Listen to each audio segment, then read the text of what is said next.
They were helped by some of the industry's finest producers and writers, including David Foster, Matthew Gerard, Shack Daddy, Soul Survivor, and E-Doc.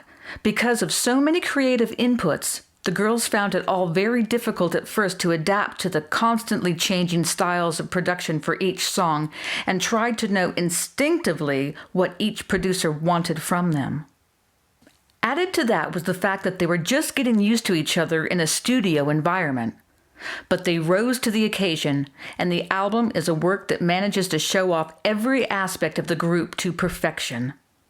They soon found that they fitted perfectly together, with Ivette, Ana Maria, and Rosanna singing the lower harmonies, while Maile and Nicole take on the mid to high range. Despite the fact that the songs on the album were written before the final lineup had even been decided, the girls have taken on the challenge and succeeded. The first single, Get Over Yourself, was produced by Matthew Gerard and stands as a great example of the girls singing as one voice. The leads swap between Nicole, Maile, and Ana Maria as the group harmonies rides effortlessly over the top, creating a fantastically powerful chorus line with great hooks to make sure that the fans remember them.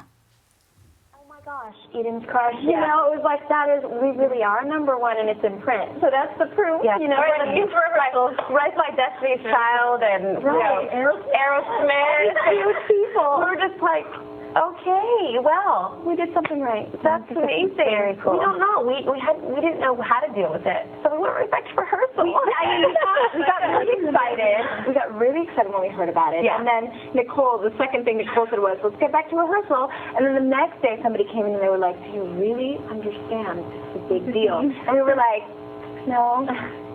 And they showed us the magazine, and then it was a little more concrete for us. No one song is alike. I think everything is very different, and that's what makes it so unique. It doesn't have one like synthesized sound to it, or one just acoustic sound to it.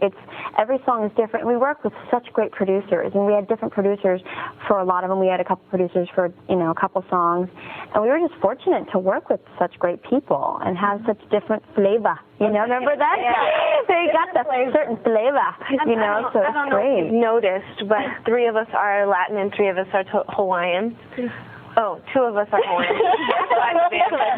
And I think that has a lot to do with it. Different cultures and different races and stuff have different styles, different flavor, different ways of singing, different tones, different colors. And I think that has a lot interpreting, and I think has a lot to do with it, too, with how we present our music and how we perform our music.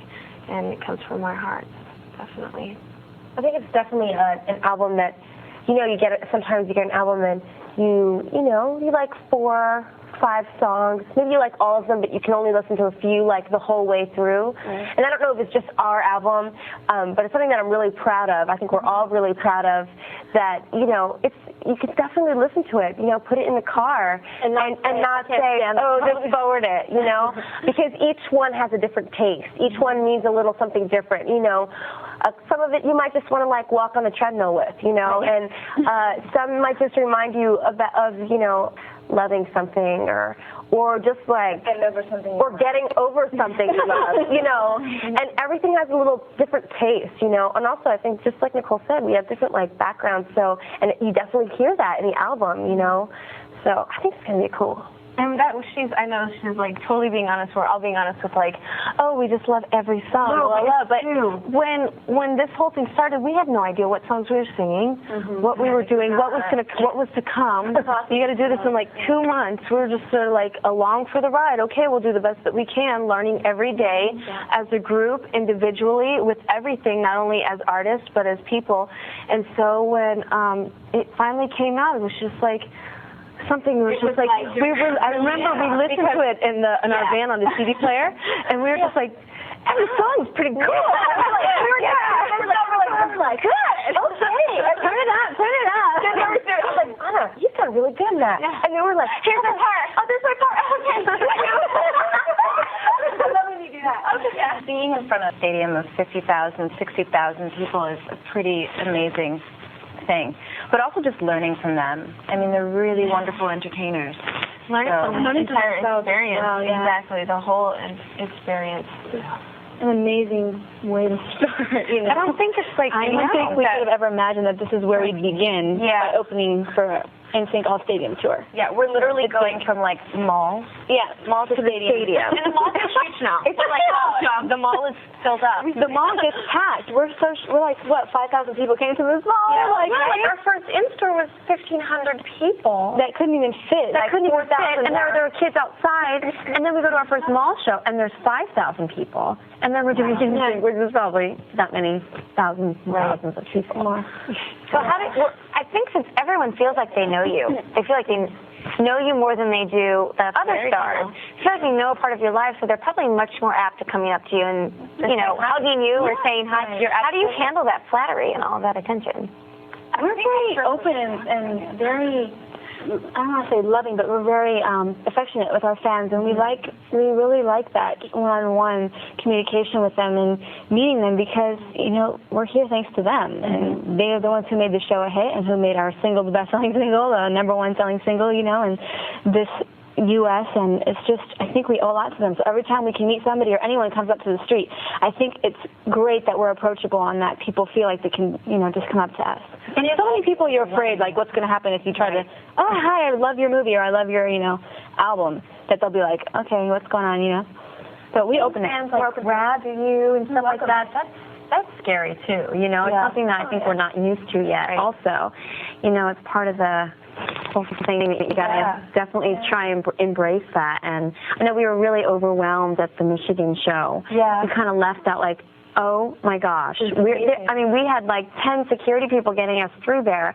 And I was a little frightened. I was like, oh my gosh, you guys, this many people like love our stuff, and it was totally overwhelming. So I think getting used to it is definitely going to be a process as well. You learn to gauge like who's a little like too wild and crazy and who's sort of like just a normal person who really admires the work that you do. Like we got a really beautiful letter from a girl, and I don't know, I didn't tell them because I haven't even had a chance to talk to them, but I called her up the next day. I was like, hi, what you doing? We did get I was like, what you doing? Do you want to go to the mall? And she was like, what? I was like, yeah, let's go to the mall. And we talked to her, and like, yeah, we went shopping. It was really nice. It was very nice. That's so great. Yeah, she was a very cool girl.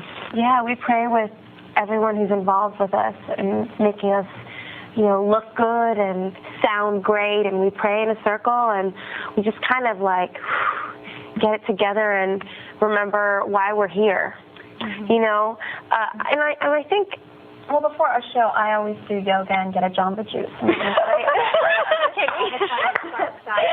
just kidding. And she can do Pilates. It's a joke. It's power yoga. No. We'll get back to the serious thing. We do a prayer, and I think all of us definitely try and get rest the night before. But I mean, the thing is that a lot of the stages are home. That's where we feel the most comfortable because it's the other stuff that's the most strenuous, like the rehearsing, the traveling, and all of that stuff. It's when we get to the stage and we get to see the people who are there who like us, who want to listen to us, who want to welcome us with open arms. That's when we're like, this is so cool, and it's just kind of a place of comfort. It's going to be amazing. We're about to hit actually after this. We're going to get a first cut pretty soon. Yeah, it's going to be great. I can't wait for everybody to see it and to partake into It'll be the first single journey. Yeah, this is Nicole. The first single our hit single, we'll release it tonight, and that's what the video will be. Yeah. So. And guess what? It's going to be a lot of fun. A lot of fun. We had a lot of fun doing it. Yeah, as you can tell. It was a blast. The first single, Get Over Yourself, was produced by Matthew Gerard and stands as a great example of the girls singing as one voice. The leads swap between Nicole and Maile, Ana Maria, as the group harmonies right effortlessly over the top, creating a fantastically powerful chorus line with great hooks to make sure that the fans remember them. The album uses their culturally diverse backgrounds to great effect. Let Me Know is a soulful R&B number with plenty of feminine charm as the girls give their man an ultimatum. It Wasn't Me has plenty of Latin references in its use of the flamenco guitar and steamy horn section. And Mil Palabras, a Spanish version of 1,000 Words, maintains the strong tradition in the U.S. music scene of Latino American pop. Just before the listener gets comfortable with one style, they are taken on a journey that has many twists and turns. The girls return to the last century to deliver their version of the sugar-sweet funk classic from Sheila E., Glamorous Life. The song especially appealed to Ivette, who remembered dancing to the track in the 7th grade. I wonder if she ever thought she would be recording it as a pop star in her own right. Love This Way is a full-on romantic fairy tale ballad, which is Nicole's personal favorite. She felt that she really connected with the subject matter, which is portrayed with a delicate and gentle passion. I Want to Be Free, Let Me Know, and Good for the Goose show a more powerful, raunchy side to the group, which appealed more to Ana Maria, who enjoys the attitude in the songs. Do any of you have boyfriends? Who wants to take that one? Well, I will. This is Ana Maria.